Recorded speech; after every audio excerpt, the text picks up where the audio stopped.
सेठ कांता प्रकाश जी कपड़ों के व्यापारी थे। उनकी एक छोटी दुकान थी, परंतु उन्होंने नौकर बाबूलाल को भी रखा हुआ था। नौकर तो उन्होंने रखा था, परंतु सेठ कांता प्रकाश जी बेहद कंजूस व्यक्ति थे। वे अपने ही नौकर की तनख्वाह में से पैसे काट कर अपनी दुकान में माल भरा करते।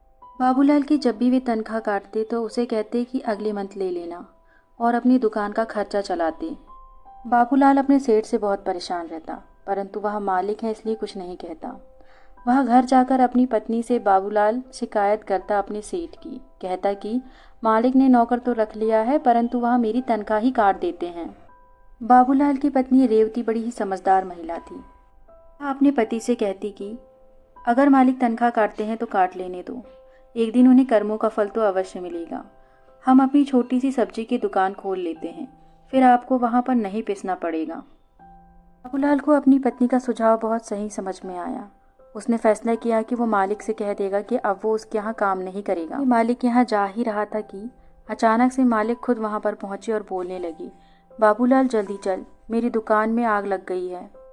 बाबूलाल के साथ रेवती भी आगे बढ़ गई और दोनों ने दुकान के पास देखा। मालिक का तो बड़ा बुरा हाल था। उन्होंने कहा, हाय राम, ये क्या हुआ। सेठ जी ने कहा कि मैंने अपने नौकर की तनख्वाह से एक एक रुपए काट कर अपनी दुकान में लगाया था और मेरी दुकान ही जल गई। अब मैं क्या करूँगा, मैं पैसे कहाँ से लेकर आऊँगा। पास ही खड़ी रेवती से रहा नहीं गया तो उसने कहा, मालिक जी, जैसी करनी वैसी भरनी। बाबूलाल ने अपने सेठ जी से कहा कि सेठ जी, अब मैं आपका नौकर नहीं रहा। मैंने एक सब्जी की छोटी सी दुकान खोल ली है, अब मैं वहीं पर काम करूँगा।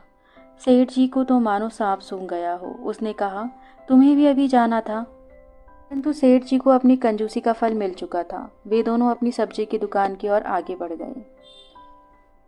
की समरी, दूसरे के पैसों से अपनी भरपाई नहीं करनी चाहिए, वरना ऊपर वाला बुरा परिणाम देता है। स्टोरी अच्छी लगी हो तो चैनल को सब्सक्राइब कर हमें सपोर्ट करें। Thank you.